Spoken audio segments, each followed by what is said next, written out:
हाँ तो भाइयों कैसे हो आप सब। आज की वीडियो में हम बात करने वाले हैं इन्फिनिक्स की तरफ से लॉन्च किए जाने वाले एक और न्यू स्मार्टफोन के बारे में, जिसका नेम है यार इन्फिनिक्स नोट 11 स्मार्टफोन। इस स्मार्टफोन रिलेटेड आप लोगों को सारे डिटेल्स के बारे में बताने वाले, क्या कुछ स्पेसिफिकेशंस देखने को मिल जाएगा, क्या कुछ फीचर्स देखने को मिलेंगे स्मार्टफोन के अंदर, और ये हाँ इस प्राइस रेंज के अंदर इन्फिनिक्स एमोलेड डिस्प्ले देगा इस स्मार्टफोन के अंदर। इस स्मार्टफोन के अंदर एमोलेड डिस्प्ले का यूज किया है और यहाँ पे 12,000 के अंदर ये स्मार्टफोन आता है। सो आप वीडियो के यार देखो, बहुत ही अमेजिंग स्मार्टफोन होने वाला है और बहुत ही अच्छा स्पेक्स है स्मार्टफोन का। सब रिजल्ट्स में आप लोग को बताने वाले हैं। चैनल को सब्सक्राइब कर लेना, वीडियो पसंद है लाइक कर देना। चलिए शुरू करते हैं। सबसे पहले हम बात कर लेते हैं स्मार्टफोन के बिल्ड क्वालिटी एंड डिजाइन के बारे में। यार बिल्ड क्वालिटी एंड डिजाइन यहाँ पे भी मतलब प्लास्टिक का ही होने वाला है, बिकॉज इन्फिनिक्स तो अभी ग्लास बिल्ड नहीं देने वाले अपने फोन के अंदर। यहाँ पे प्लास्टिक बैक देखने को मिलेगा, प्लास्टिक के फ्रेम्स देखने को मिलेंगे और यहाँ पे फ्रंट में ग्लास का प्रोटेक्शन देखने को मिलेगा।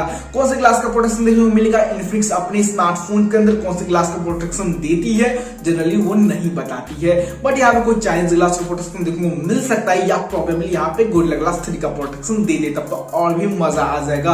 बिल्ड क्वालिटी प्राइस रेंज को देखते हुए डिसेंट लगी मुझे स्मार्टफोन के अंदर। बात कर लेते हैं स्मार्टफोन के डिस्प्ले क्वालिटी के बारे में। यार डिस्प्ले यहाँ पे सही देखने को मिल जाता है, मतलब बहुत अच्छा डिस्प्ले यहाँ पे देखने को मिल जाता है मेरे हिसाब से। इस प्राइस रेंज के अंदर 6.7 इंच का फुल एचडी प्लस रेजोल्यूशन वाला वाटर ड्रॉप नॉच लेकिन यहाँ पे देखने को मिल जाता है। वाटर ड्रॉप नॉच के साथ स्मार्टफोन का डिस्प्ले आता है। 6.7 इंच का फुल एचडी प्लस रेजोल्यूशन वाला एमोलेड डिस्प्ले का यहाँ पे यूज किया गया है। ये बहुत ही अच्छी बात है, स्मार्टफोन के अंदर एमोलेड डिस्प्ले का यूज किया गया है। 20 स्टूडेंट देखो मिल जाएगा स्मार्टफोन के अंदर 385 के आसपास का पीपीआई पिक्सल डेंसिटी देखने को मिल जाएगा स्मार्टफोन के अंदर। 650 निट्स का यहाँ पे पीक ब्राइटनेस देखने को मिलेगा, जो कि डिस्प्ले काफी ब्राइट होने वाला है। आप लोग आउटडोर्स में भी काफी अच्छे से फोन को यूज कर पाओगे।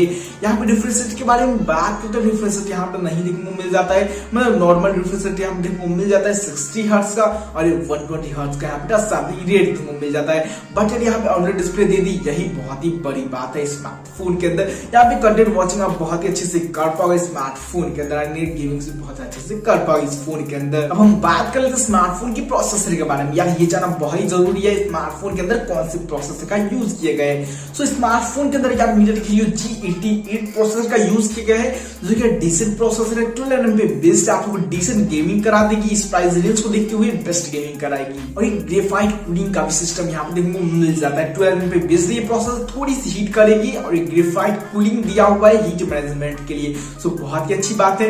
गेमिंग भी आप लोग स्मार्टफोन के अंदर बहुत अच्छी कर पाओगे प्राइस रेंज के हिसाब से। अल्टीमेट 4x रैम देखने को मिल जाएगा स्मार्टफोन के अंदर और ये eMMC 5.1 वाला स्टोरेज टाइप देखने को मिल जाएगा। तो ये प्रोसेसर है ना यार यूएफएस स्टोरेज को सपोर्ट ही नहीं करता, इसके लिए यहाँ पे eMMC 5.1 वाला स्टोरेज टाइप देखने को मिल जाता है। कैमरा सेटअप के बारे में बात करें तो कैमरा यहाँ पे ट्रिपल कैमरा देखने को मिल जाएगा स्मार्टफोन के अंदर। 50 मेगापिक्सल का मेन कैमरा देखने को मिलेगा स्मार्टफोन के अंदर और 2 मेगापिक्सल का यहाँ पे डेप्थ कैमरा देखने को मिलेगा। और यार यहाँ पे एक जो कैमरा लगाया गया वो VGA कैमरा लगाया गया है, लो लाइट सेंसर भी बोल सकते हो। यहाँ पे 2-3 कैमरा देने का कोई भी मतलब नहीं बनता। यहाँ पे आप ऐसा समझो एक कैमरा यहाँ पे काम का लगाया गया है, बिकॉज जो 2 कैमरा है वो मतलब यूजलेस टाइप के, ज्यादा यूज में नहीं आते। इन दोनों कैमरा का ज्यादा यूज नहीं होता है। आप लोग 2K वीडियोस रिकॉर्ड कर पाओगे 30 FPS और बैक साइड से।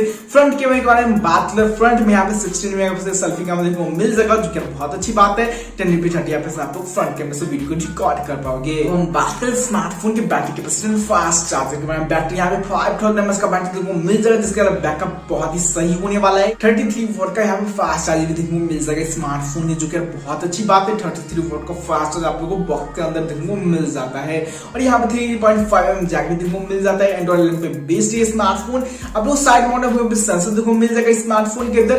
फेस सेंसर देखने को मिल जाएगा स्मार्टफोन के सारे सेंसर अवेलेबल होंगे स्मार्टफोन के अंदर। एंड्रॉइड 11 के साथ X10 देखने को मिल जाता है स्मार्टफोन के अंदर। सॉफ्टवेयर एक्सपीरियंस डिसेंट होने वाला है स्मार्टफोन के अंदर और ये डुअल स्टीरियो स्पीकर्स देखने को मिलेंगे स्मार्टफोन, जो कि बहुत अच्छी बात है। आप लोग स्टूडियो स्पीकर्स देखने को मिल जाते हैं इस फोन के अंदर। अब हम बात करें स्मार्टफोन के प्राइस के बारे में, वेरिएंट के बारे में। स्मार्टफोन वेरिएंट होने वाला है 464 एंड 628 GB, 2 वेरिएंट में स्मार्टफोन लॉन्च हो सकता है। 20 वेरिएंट के प्राइस के बारे में बात कहीं न कहीं स्मार्टफोन जो प्राइस होने वाला है वो 11,999 तक, यानी कि 12,000 तक जा सकता है, उससे ज्यादा स्मार्टफोन का प्राइस नहीं जाएगा। इस प्राइस रेंज के तो यार लॉन्च करें तो मजा ही आ जाएगा और यार एमोलेड डिस्प्ले तो मिल जाएगा आप लोग इस प्राइस रेंज के अंदर। बहुत ही अच्छी बात है। आप लोग कैसा लगा ये वीडियो कमेंट बॉक्स में जरूर से बताना। अगर कैसा लगा स्मार्टफोन, क्या आप लोग एक्साइटेड हो स्मार्टफोन के लिए, कमेंट जरूर से कर देना। वीडियो पसंद तो लाइक कर देना, चैनल को सब्सक्राइब कर देना। मिलता हूं नेक्स्ट वीडियो में, तब तक के लिए bye bye, take care guys.